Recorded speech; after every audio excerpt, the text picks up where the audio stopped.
very special fighter. He can fight, he can box, and he can talk. I tell you, he can do it all, and he's an physically imposing, boxer. But when you look in that other corner, right, you have Kundu over there. Again, India, Team India is doing an outstanding job. Now, saying that they have 2 silver medals, that is awesome. But those 2 silver medals came with 2 defeats today, right? We'll celebrate the silver medals, after. But right now, as far as Team India is concerned, they're 0-2 right now. So how motivated is Kundu right now? How much is he salivating? So much. Oh man, he will want it so much. Seeing your teammates come back with 2 silver medals, right? We're the optimists, yeah. Right. 2 losses when they're going back, isn't it? Yeah. He third time lucky, but with Joseph Awinongya, he has got some match on his hand because this is a very, very talented fighter. Yes. And you see, look at the height and the reach advantage right there. And if Awinongya boxes smartly and stays behind that jab and keep the distance, there's a lot that can happen positively for him. Well, we are underway. Joseph Awinongya versus Rahul Kundu, sorry. And you see Kundu, he has the task of trying to get inside because of the height and reach disadvantage. He's got to take more chances, and just like that, we step in.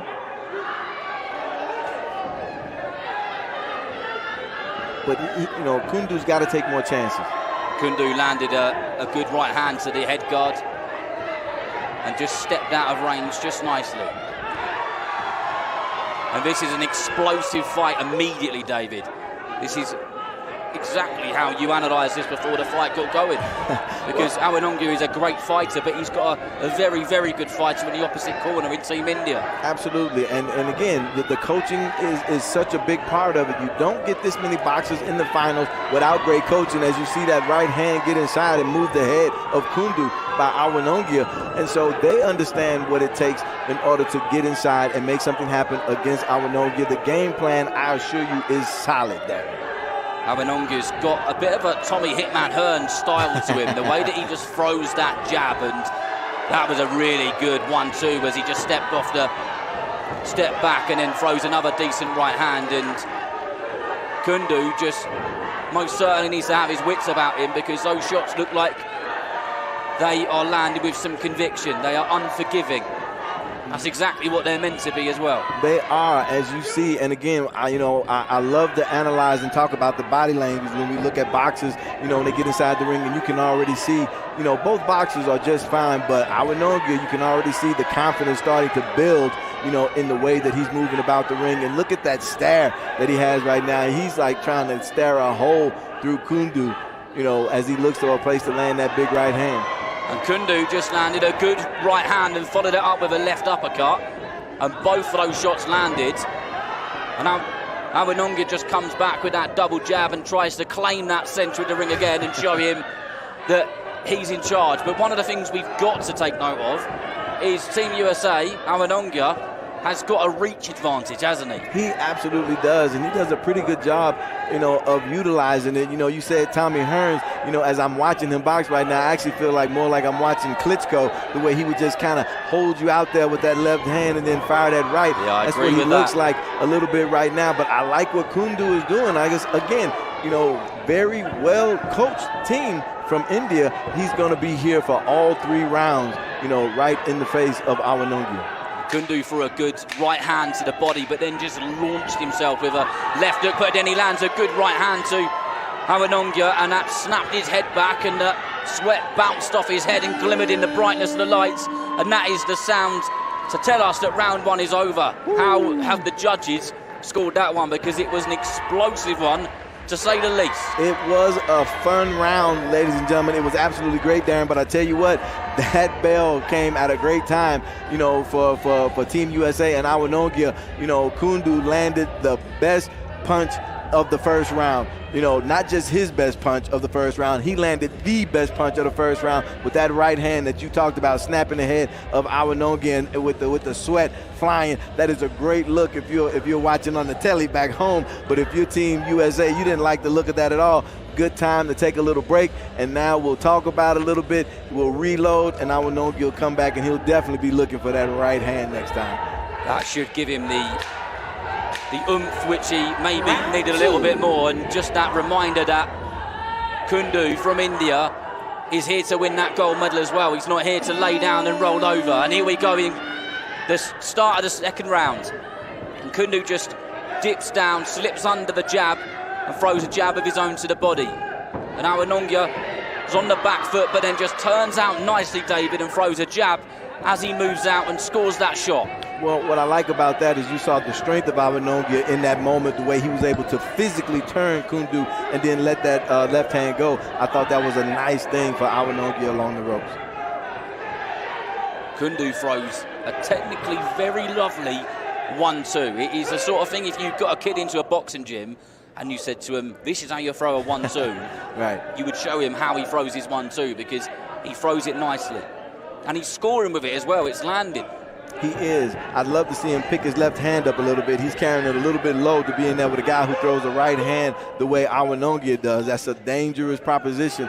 You know, and maybe he's trying to bait Awinongya a little bit as well. I don't know. I just would want him to pick that hand up a little bit, as we saw maybe our first uppercut there thrown by Kundu. First uppercut of the afternoon. What a treat it is to see a shot like that.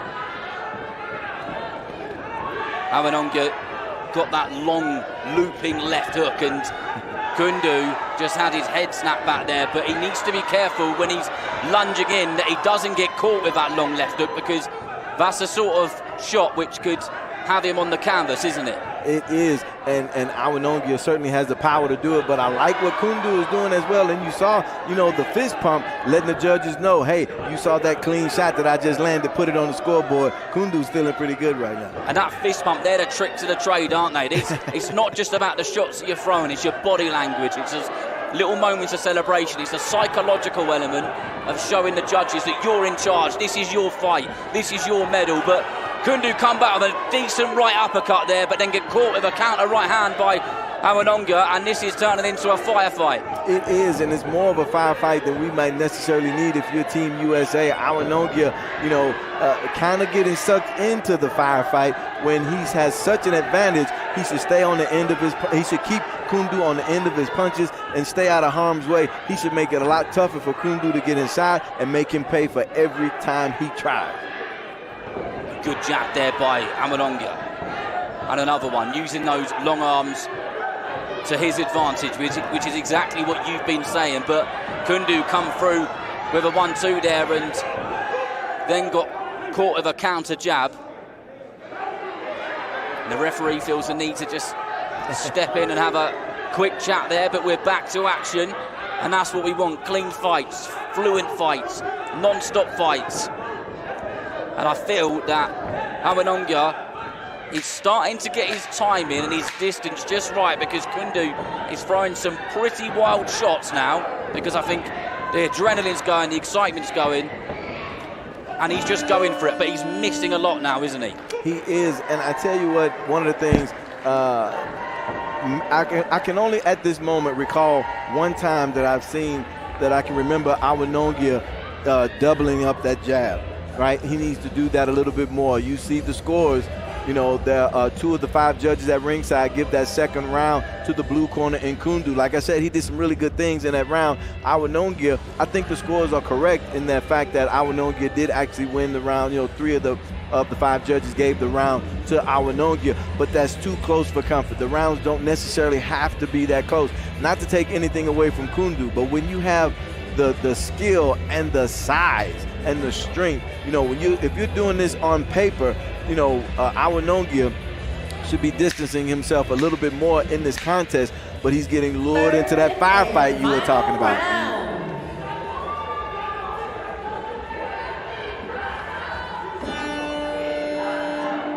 Both fighters need to try and land those clean, effective punches. They're the ones which make the judge go, Yeah, I think you've got this round. The more of those which they're landing, the more likely they are to pick up the 10 points. And Kundu comes forward with a good 1-2, and it did land on the left side of the head guard of Awinongya, who's on the back foot now. He's not throwing his jab. Again, this is what we talked about. I think so far in this round, he's only thrown 2, possibly 3, but not doubling it up. And so he's making the path a little easier for Kundu to get inside. Now, whether or not Kundu's able to finish it off, that's a different question. But for Awinongya, he should use the jab more, and he's not doing. See, one and done with the jab. He's bringing it back pretty low. He's taking some real risk with Kundu right now.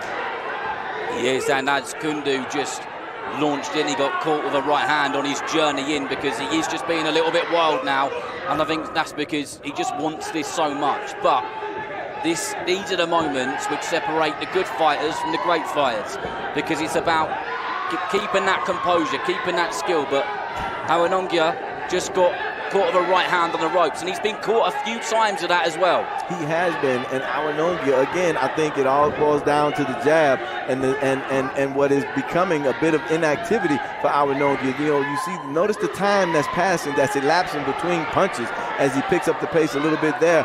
But look again, the gaps, the spaces in those punches, and Kundu is growing in confidence as this happens. Both fighters meet in the middle of the ring, and both getting back into that firefight type of stuff as we go towards the last minute of this third round, and they can both sense that the round is close to coming to an end, and the work which they do now could be the difference between a gold medal and a silver medal, as Kundu just powers forward, tries to stalk his man around the ring, but both of them come together and the action is non-stop. And just as I say that, commentator curse, the referee gets involved and stops it for a moment. But both fighters back to business again.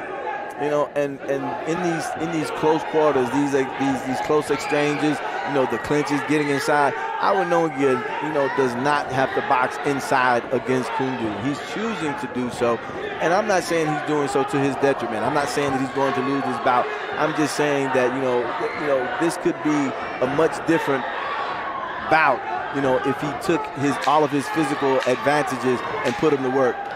But that was a solid 1-2 landed by Awinongya, and both of them are really going as we go into the last few seconds now, and they have both given a really good account of themselves. An exciting fight, had a bit of everything. A little bit, and I love the confidence of both boxers. You heard when that final horn sounded, both boxers reacted as if they did enough to win this. And when you have that kind of reaction at the end of a bout, especially one for these stakes, that's what you want. Well, both boxers feel that they did enough, that I laid enough on the line, that I didn't leave anything to chance. When you get that reaction from both boxers, that's when you know you had a good contest. Well, these fights aren't just about winning championships as well. This is part of their apprenticeship. This is a part of their training, because as they go down the line later on in their careers, whether that's amateur careers or pro careers, right, they'll remember how hard they had to dig deep in fights like this, and how they had to do something to make sure they won. Right, absolutely. The winner on points by split decision in the red corner. Wow.